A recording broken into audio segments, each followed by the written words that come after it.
ተመልካቾች እንዴት ናችሁ? 51% ፕሮግራማችን ጀምሯል። የዛሬ እንግዳችን በትምህርት ዘርፉ ከፍተኛ ደረጃ ላይ የደረሱ ጠንካራ ሴት ናቸው። በነገራችን ላይ በኢትዮጵያም የመጀመሪያ ሴት ፕሮፌሰርነትን ያገኙ ጠንካራ ሴት ናቸው። እንግዲህ ከውልደት እስካሁን እስካሉበት ድረስ በህይወት ተሞክሯቸውን እያጋሩን እያጫወቱን እየተጫወትን አብረን እስከ መጨረሻው ድረስ ቆይታ እናደርጋለን። በያላችሁበት ሰናይ ጊዜ።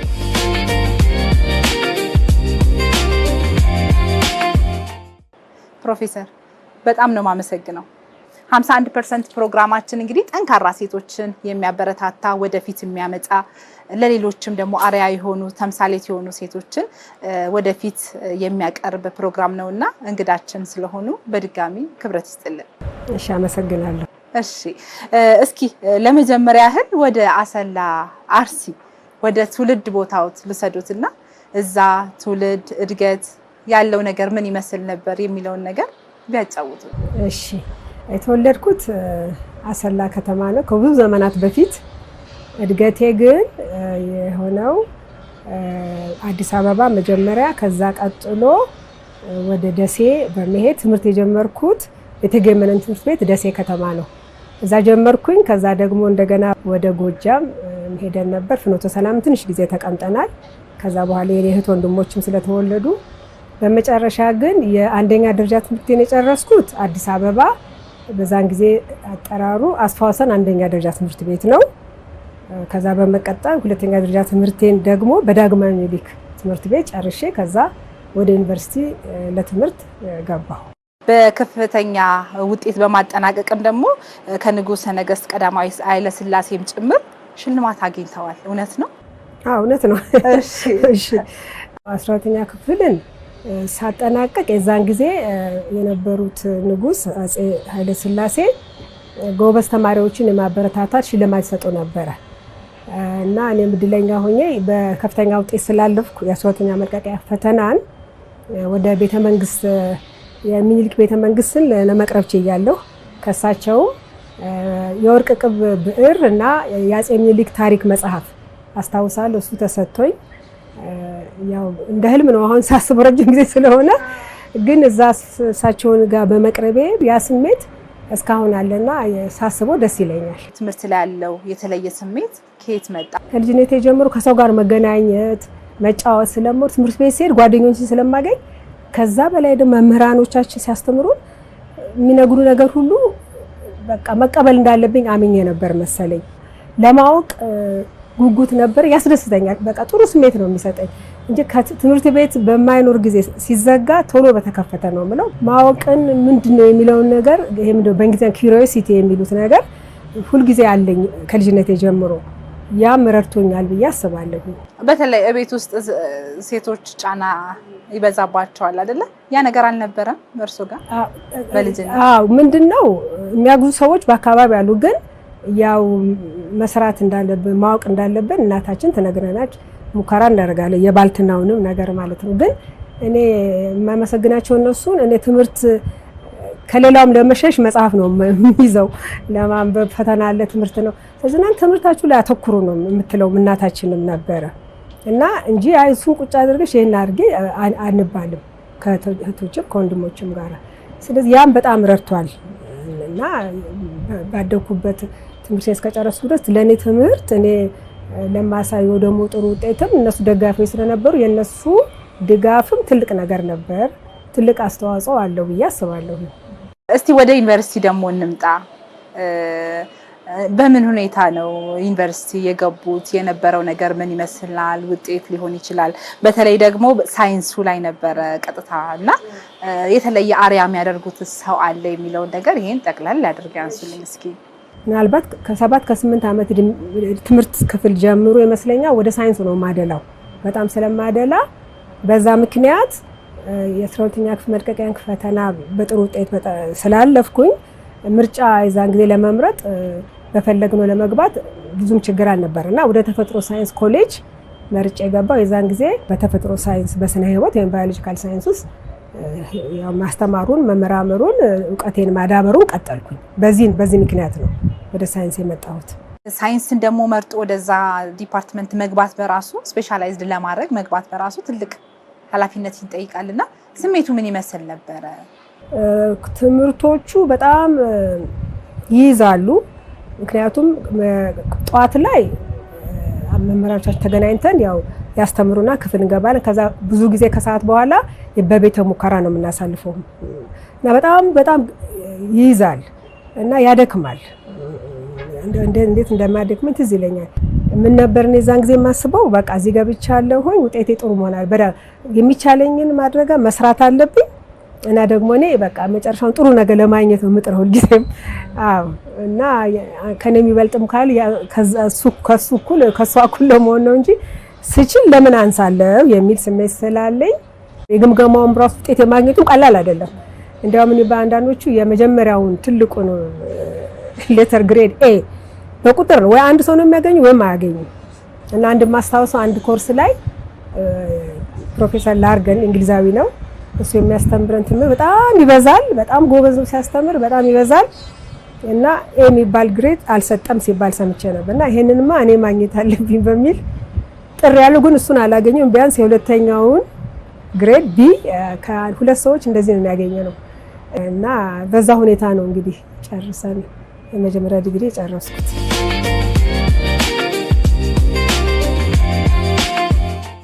ፕሮፌሰር እንቀጥል እስኪ የመጀመሪያ ዲግሪ፣ ሁለተኛ ዲግሪ፣ ሶስተኛ ዲግሪ እየተባለ የቀጠለበትን ሁኔታ ያጫውቱ።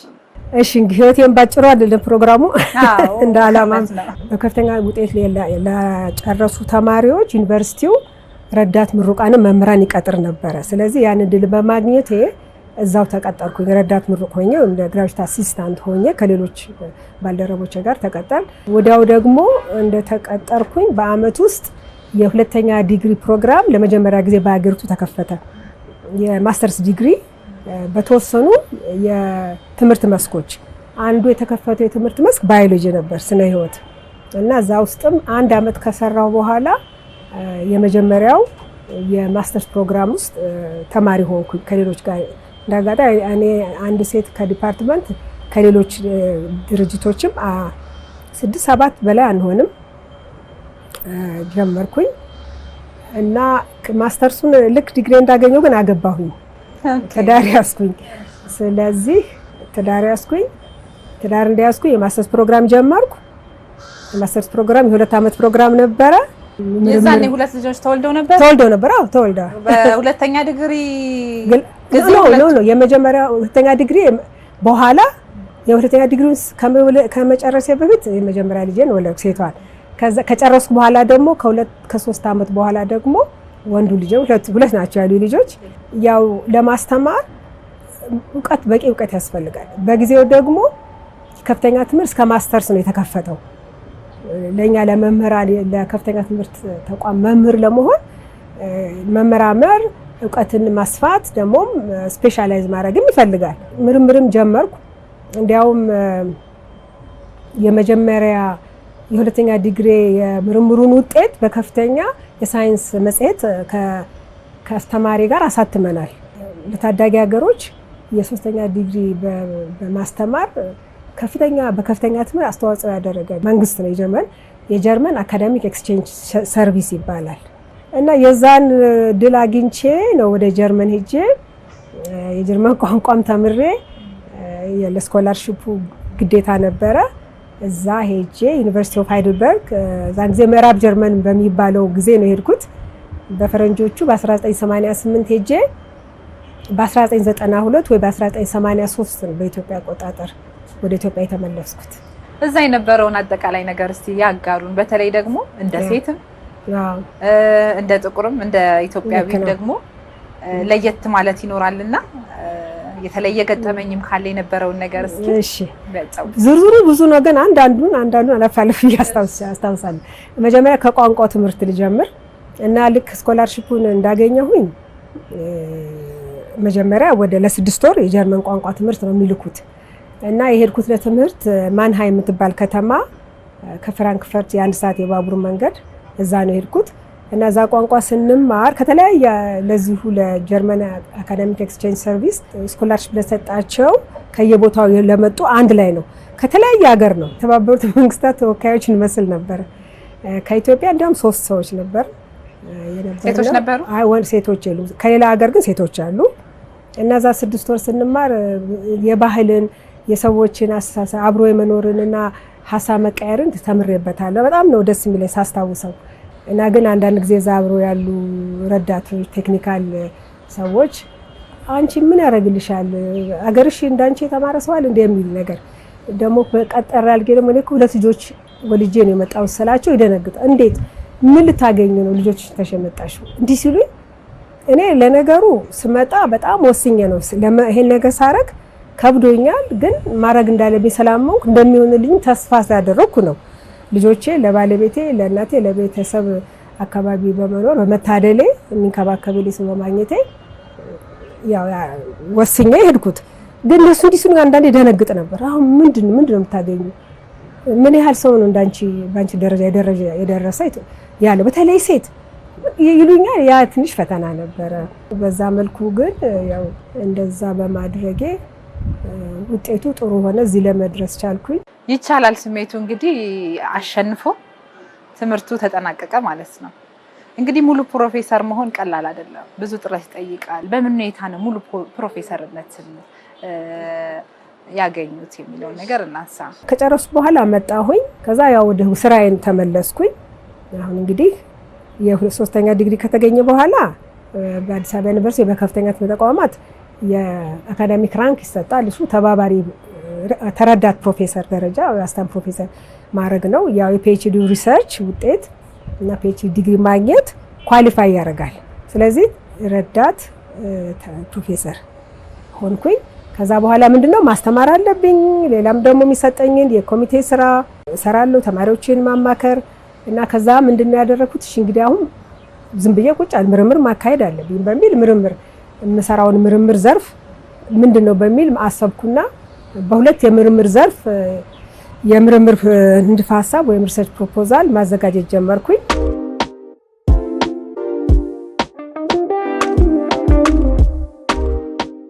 ከዛስ ስሜቱ ምን ይመስል ነበር? በተለይ ከዚህ ሁሉ ጥረት በኋላ ሙሉ ፕሮፌሰርነት ተገኘ አይደል? 18 ዓመት ነው ታውቂያለሽ፣ ጊዜው እንዴት 16 ዓመት ሙሉ ፕሮፌሰር ከሆንኩ በሰዓቱ የመጀመሪያው እንደ ሀገራችን ኢትዮጵያ የመጀመሪያው ሴት ፕሮፌሰር ሙሉ ፕሮፌሰር ልክ ነው። አሁን በጣም ደስ የሚለኝ ግን ቁጥሩ እየጨመረ ሄዷል እና ይሄ የሚያመለክተው ምንድነው? አንደኛ የተሻለ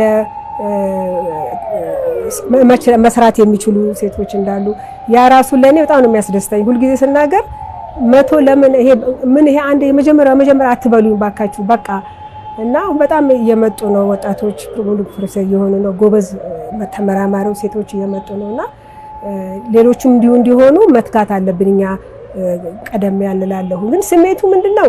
እኔ እንዳልኩት ስራዬ ላይ ስለማተኩር ይመጣል ብዬ ስለምገምት ለዛ እንዴት ነው ሂሳብ ሰርቻ አይደለም። በጣም ደስ ይላል እኮ ትልቅ ስኬት ነው። በቁጥር ማንሳት እንችላለን። በተለይ ሙሉ ፕሮፌሰር ለመሆን የተሰሩ የምርምር ስራዎችን፣ ጽሁፎችን ማንሳት የምንችል ከሆነ ስራዎችን እስኪ የተወሰነ ነገር ይግለጹልን። እንግዲህ የኔ ምርምር ዘርፍ አንደኛው በመድኃኒትነት የሚውሉ እጽዋት ወይም ደግሞ ለምግብነት የሚውሉ እጽዋት በሀገራችን ያሉ በተለይ ወደ ደቡብ አካባቢ አንድ እጽ ላይ ነው። ሌሎችም አሉ።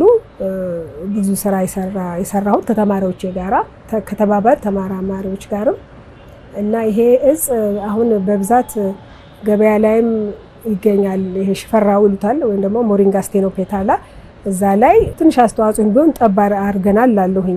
ሁለተኛ ደግሞ በኬሚካል ርጭት በተለይ ተባይን ለማጥፋት ምክንያቱም ምርት ማሳደግ ያስፈልጋል። ሽንኩርት ላይ፣ በቆሎ ላይ ወይ ሙዝ ላይ ሊሆን ይችላል እና የሚረጩት ኬሚካሎች ጎጂነት ለሰው እንዳያመጡ የሚረጩት ሰዎች ራሳቸውን በደንብ ይጠብቃሉ ወይ በሚል ብዙ ስራ ሰርተናል። በዛ ያ ነው አንዱ ደግሞ የምርምሩ መስክ። በሁለቱ መስክ እንግዲህ በብዛት የዛን ጊዜ ሙሉ ፕሮፌሰርነት ማድረግ ሲሰጠኝ ወደ ከ50 አካባቢ የምርምር ጽሁፎች ነበሩ። ይሄንን ተገምግሞ ያን የአካዳሚክ ራንክ ያስገኘልኝ ለኔ። ከዛ በኋላ ግን ብዙ ስራ አሁንም እያማርኩ ተማሪዎችም አሉ ከፍተኛ ደረጃ የደረሱ የፒኤችዲ ዲግሪ የጨረሱ ተማሪዎችን አፍርቻለሁ። በዚህም በጣም ኩራት ይሰማኛል። ከኔ የተሻሉ የበለጡ ለሀገር ራሳቸውን ጠቅሞ ሀገርን የሚጠቅሙ ወጣቶች መካከለኛ እድሜ የደረሱ ኢትዮጵያውያን ኢትዮጵያ ስላደረስኩኝ በጣም እኮራለሁ። በዚህ ነው እኔ የምደሰተው። በአዲስ አበባ ዩኒቨርሲቲ ሳይንስ ፋካልቲ ውስጥ በመምህርነትም በምርምር ስራ በተለይ በቃ እንደ ስኬት ብለው የሚገልጹት እኔ አሻራዬን ጠብ አድርጌ አኑሬያለሁ ብለው የሚሉት ነገር እስቲ ካለ ቢገልጹልኝ። መጀመሪያ አመራር ላይ ያመጣሁት ልምድ ሳይኖረኝ ነው። ዲፓርትመንት ኃላፊ ሆንኩኝ። ከጀርመን እንደመጣው ገና ምርምር ለመስራት ስጀማምር የትምህርት ክፍል ኃላፊ ደስ ሳይለኝ አይ እኔ ምን ይሻለኛል እያልኩ ብዙም ደስተኛ ሳልሆን ያንን ኃላፊነት ወሰድኩ። ልጅነቱም አለ ልጅነቱም አለ ደግሞ ቸኩላለሁ። በቃ ቶሎ ስራ ተሰርቶ እንዲያልቅ ነው እንጂ። ከዛ ሁለተኛው የነበረኝ የሊደርሺፕ ልምድ የሪሰርች ዳይሬክተር ሆኜ ነበረ ለ4 አመት። እሱም የአክሊሉ ለማ ኢንስቲትዩት ኦፍ ፓቶባዮሎጂ ይባላል። በሳቸው ስም እኔ ዳይሬክተር ሆኜ አክሊሉ ለማ የፓቶባዮሎጂ ተቋም እንዲሆን እኔ እድለኛ ሆኜ የሳቸው ስም እንዲታወስ አደረግን። አሁንም በዛ ስም ይቀራል። የዛ ዳይሬክተር ሆኜ ደግሞ እዛም አንዳንድ ችግሮች ሲኖሩ እየተወያየን እንወያይ በማለት በመወያየት መፍታት ችለናል እና ጥሩ ጊዜ ነው ያሳለፈ። እኔም ተምሬበታለሁ። አብረንም ከነሱ ጋር ሰርተናል ብዬ አምናለሁ። ያንን አስታውስ። ሌላው ግን ሴቶችን በተለይ በተመለከተ ወጣቶችን በተመለከተ ሁለት ነገር ነው። አንደኛው ልክ ከፓቶባዮሎጂ ከተመለስኩ በኋላ ዊመንስ አፌርስ ኦፊስ ተከፍቶ ነበር።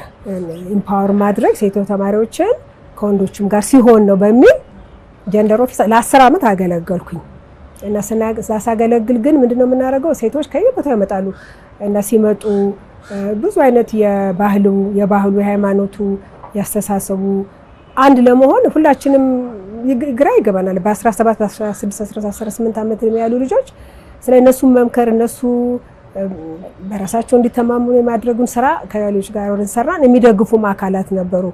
ያወዳደሩ ገንዘብ እየሰጡ የኢኮኖሚ ችግር ያለባቸው ብዙ ስላሉ እና እነሱን እስኪመረቁ ድረስ የሚደግፉልን ድርጅቶች ጋር የተነጋገርን ያ በመሆኑ በጣም ደስተኛ ነኝ። ትልቅ ደረጃ የደረሱ ወጣት ሴቶች አሉ። እኔም ተምሬበታለሁ በሰራሁበት እና የተሻለ ነገር እንዲደረግ ጥረት አድርጌያለሁ ከሌሎች ጋር አብሬ ሆኜ።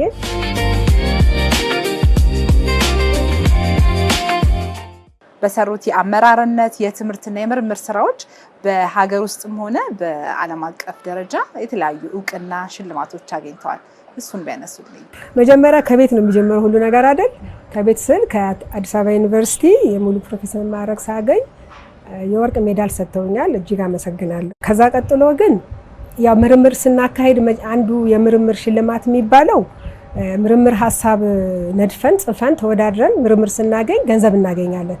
ያ አዋርድ ወይም የአዋርድ ነው የሚባለው እና አንዱ በጣም የሚያስደስተኝና ለሌሎችም ደግሞ እንዲቀጥሉ ለማድረግ ጥረት የተደረገበት ያደረኩበት በጀርመን ሀገር የሚገኘው ትልቅ ኢንስቲትዩሽን አለ። አሌክዛንደር ፎን ሁምቦልት ፋውንዴሽን ይባላል። ያ ድርጅት ምንድነው የሚያደርገው? በምርምር ጥሩ ምርምር ያቀረቡ ትንሽ ስራ ሰርቶ ያሳዩ በዓለም ዙሪያ ማንኛውም ከዚህ መጣ አይደለም፣ በስራ ሜሪት ቤዝ በእንግሊዝኛው እንደሚባለው ፌሎሺፕ ይሰጣል። ያንን ፌሎሺፕ ያገኙት የተወሰነ ደረጃ ምርምር በማካሄዴ ነው። ያንን የሚያገኙት 23-4 አመት በፊት ነው። ሶስተኛ በአፍሪካ ደረጃ የአፍሪካን ዩኒየን ኳሚ ንክሩማ ኤክሰለንስ ኢን ሳይንስ ፎር ዊመን ኤክሰለንስ ኢን ሳይንስ በሚል ለማበረታታት ሽልማት ይሰጣሉ እና ያንን አግኝቻለሁ። በጣም ደስ ይላል። እስኪ ፕሮፌሰር እንዲጨምሩልኝ ደግሞ የምፈልገው በጣም የትምህርት የአመራርነት አሁን ያሉበት ደረጃም ደግሞ ትልቅ ጥረትን ይጠይቃል። እንዴት አድርገው የቤተሰብን ሁኔታና ይሄን ነገር እንዴት አጣጥመውት ሄዱ የሚለውን ነገር ለትምህርትም ቢያጋሩ። ነገሩ ቀላል አይደለም፣ ግን ምንድነው የሚመራው? እኔ እንዳዩት ከኔ ልምድ ፍላጎት ምንም ባውንደሪ የለውም ብዬ አስባለሁ። ፍላጎት ካለ ጊዜ ማብቃቃት ይቻላል። ደግሞ ውጤታማ መሆን አለብኝ ይሄን ነገር ማድረግ አለብኝ ብሎ መወሰን ፈተና የለውም አይደለም፣ ግን ትዕግስትም ይጠይቃል።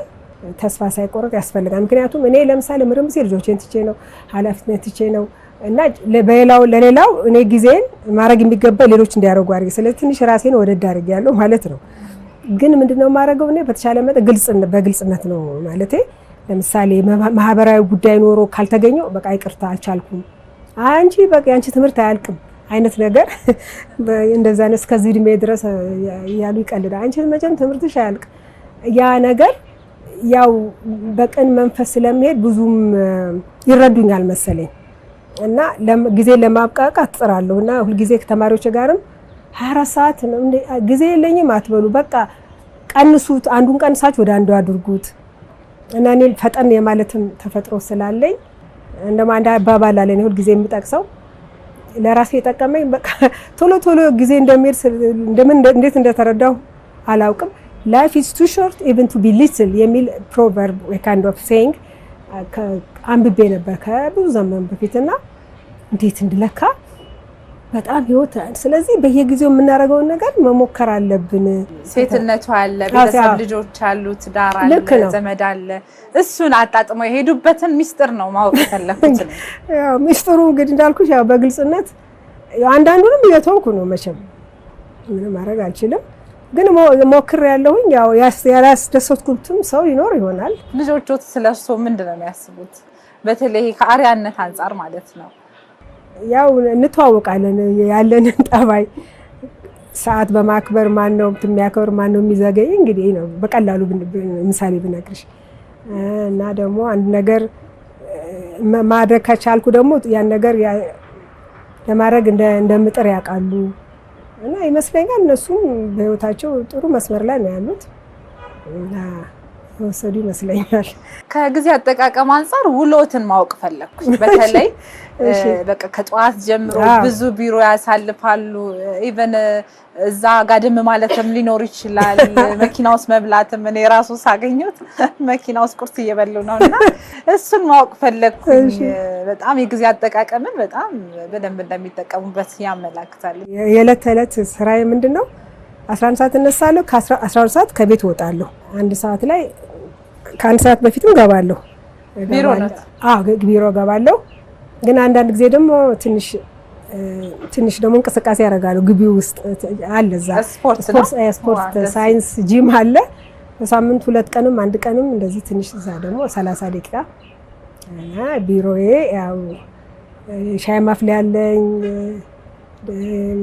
ለቁርስም ቢሆን የሚቀባቡ ነገሮች አሉ እና ከቤት ዳቦም ቢሆን ምን ያለው ነገር ይሄዳለሁ ከዛ በኋላ መጀመሪያ ትንሽ ቆየትለና ላፕቶፔን ከፍቼ ኢሜል ነው የምከፍተው ከመብላቴ በፊት ቁርሴንም ከፍትና ምን አለኝ ምን አዲስ ነገር አለ ብዬ አየውና ከዛ መመለስ ካለብኝ ወዲያው ነው የምመልሰው አስቸኳይ ነገር ከሆነ አላሳልፍም ወዲያው ባጭሩ መልሳለሁ እንግዲህ እንጃ ጄነሬሽን ይሄ ቴክኖሎጂው ብርቅ ስለሆነብኝ ኤፊሺየንትሊ ነው የምጠቀምበት በጣም ነው የምጠቀምበት እና አንዳንዴ ምን አለ በወጣትነት ይሄን ባገኝ ምን ነበር ማረገው ላይ በጣም ነው ቴክኖሎጂን ማደንቀውና የምጠቀመው ከዛ ቁርሴን በላልች እንግዲህ ሰራለሁ ሙሉ ከሆነ ዛው መሳይንም ይዤ ስለምሄድ መሳይንም በልቼ ረፍት አደርጋለሁ ሰራለሁ ወደ 10 ሰዓት አካባቢ ሄዳለሁ ወደ ቤቴ አንዳንድ ጊዜ ደግሞ ቤትም ሆኜ ሰራለሁ የዋይፋይ ቤት ስላለ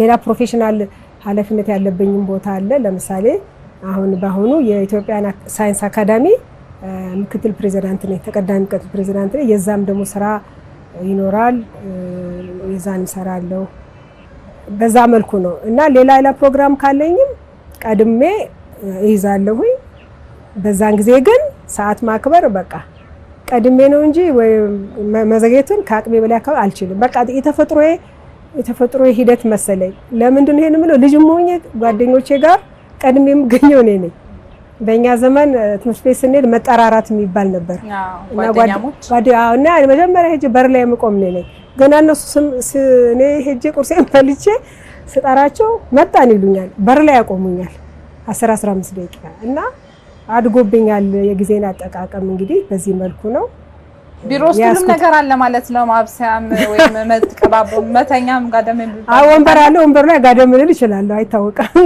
ከደከመኝ አይኔን ጨፈን አደርጋለሁ ቢሮዬን ጥሩ አድርጌ እንግዲህ 30 አመት አንድ ቢሮ ውስጥ ስለሆንኩ ከጀርመን ከመጣሁ ጀምሮ እዛው ቢሮ ነኝ አሁን ያሉበት ያስተምራሉ አሁን ያሉበት ነገር ምንድነው?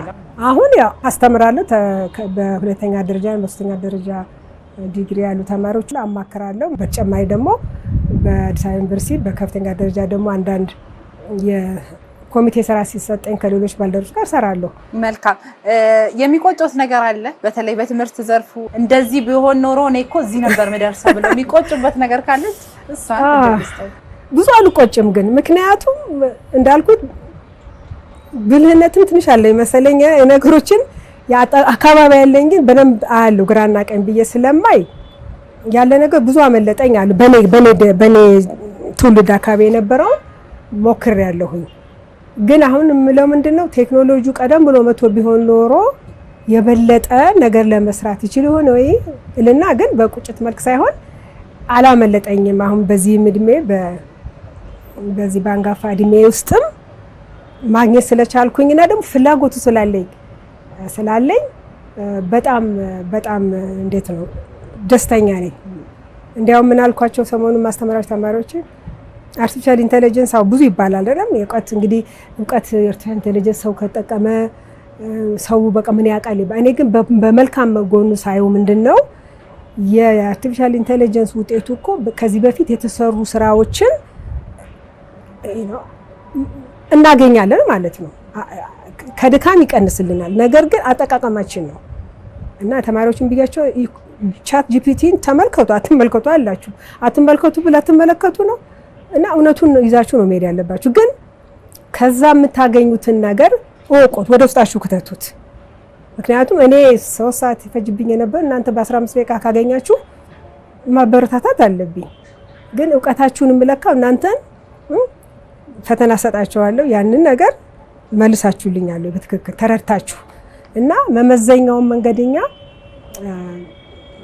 ላይ ትኩረት መስጠት አለብን እንጂ ቴክኖሎጂን አትጠቀሙ አንልም። የቴክኖሎጂ ጥቅም እኔን የሚገነባኝ ነው ወይስ የሚያጠፋኝ ነው ጥያቄው። እና በዛ መልኩ ከተሄደ ጥሩ ነው ላለው ዘመኑና አሁንም ስላለው ዘመኑ ላይ አላመለጠኝም ማለት ነው። ደስተኛ ነኝ። በጣም ጥሩ። መጨረሻ ላይ ፕሮፌሰር ካለፉት የህይወት ልምድ ለአሁኑ ትውልድ በተለይ ከትምህርት አንፃር የሚመክሩት ነገር ካለ ምን ይላሉ? በትምህርት አንፃር የሚመክረው ነገር ምንድነው? ትምህርት ይጠቅማል ነው መጀመሪያ አርስቱ መማር ይጠቅማል። ይሄንን መሰመር አለበት። ለምንድነው ይሄን የምለው? ዕውቀትን ማግኘት ማንም የሚያወስደው ሀብት ነው። ግን ምንድነው የምማረው ደግሞ ጥያቄ ያስፈልጋል። በእርግጥ እንደኔ ዘመን ትምህርት ቤት ተከፈተ ገባን ምን እንደምንሆን አናውቅም፣ ተማርን፣ ያገኘነውን ስራ ውስጥ ገብተን ይሆናል፣ የተሰጠን እድል ወስጄ ይሆናል። ግን ጊዜ የወጣትነት እድሜ ጊዜ ማሳለፍ አያስፈልግም። ሀብት ነው ዕውቀት። እንዲያውም በአሁኑ ጊዜ እኔ አንዳንድ ደስ የሚለኝ ማዳምጠው ከወጣቶች ምን ተምራችኋል ስላችሁ ይሄን ተምሬና አሁን ደግሞ ይሄን ተማርኩ በጣም ጥሩ ላቸዋለሁ። ስለዚህ አንደኛው ፍላጎታችሁ ለማወቅ ሞክሩ። ቶሎ ለማወቅ ቢቻል ጥሩ ነው። ግን ያም ሆኖ ፍላጎት ካልተገኘም የሚመች ነገር ውስጥ ገብቶ ስራን ሰርቶ ፍላጎትም ሊገኝ ይችል ይሆናል እና ያንን ጊዜን ደግሞ መጠቀም። ለምሳሌ ትርፍ በሚሰራው ስራ የሆነ ትርፍ ሰዓት ካለው በዲስታንስ ትምህርት መማር፣ ኦንላይን ትምህርት መማር፣ ዕውቀትን ማከማቸት፣ ባንክ ኦፍ ኖሌጅ አይነት እንበለው ማከማቸት። ምክንያቱም ያንን ማንም የሚወሰድብን አይደለም፣ የሚመነዘረው በተግባር በስራ ላይ በመዋል ነው።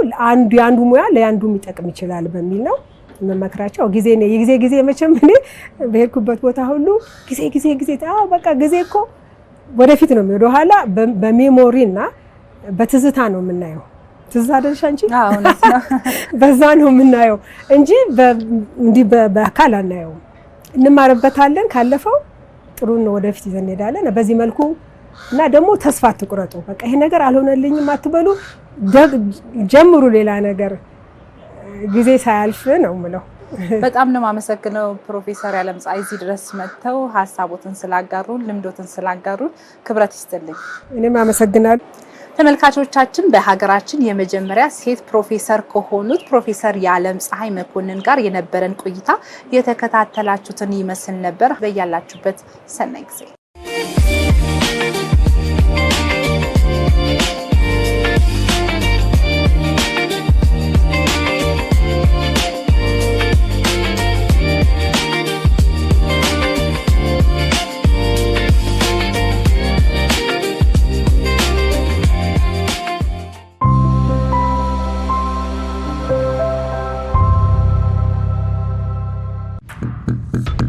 የዲጂታል ጤና ስርዓት በኢትዮጵያ የዘመነ የጤና ስርዓት ግንባታን እውን ለማድረግ የተዘጋጀው ጤንነቴ የሞባይል መተግበሪያ ወደ ስራ ገብቷል። ጤንነቴ የሞባይል መተግበሪያን ለመጠቀም በሶስት አማራጮች ማለትም ከአፕ ስቶር፣ ከፕሌይ ስቶር እና ከቴሌብር ሱፐር አፕ መተግበሪያውን ያወርዱ። መተግበሪያውን ካወረዱ በኋላ በሁለት አማራጮች ሊጠቀሙ ይችላሉ። አንደኛው መንገድ የግልዎን አካውንት በመክፈት ወይም ደግሞ ገስት በሚል አማራጭ ሊገለገሉ ይችላሉ። መርጠው በከፈቱት መተግበሪያ የፊት ገጽ ላይ የሚፈልጉትን አገልግሎቶች የመፈለጊያ አማራጮችን ያገኛሉ። በመፈለጊያ አማራጮቹ የፋርማሲ በአዲስ አበባ የሚገኙ 1780 ፋርማሲዎች የሚሰጡትን አገልግሎቶች ማግኘት ይችላሉ።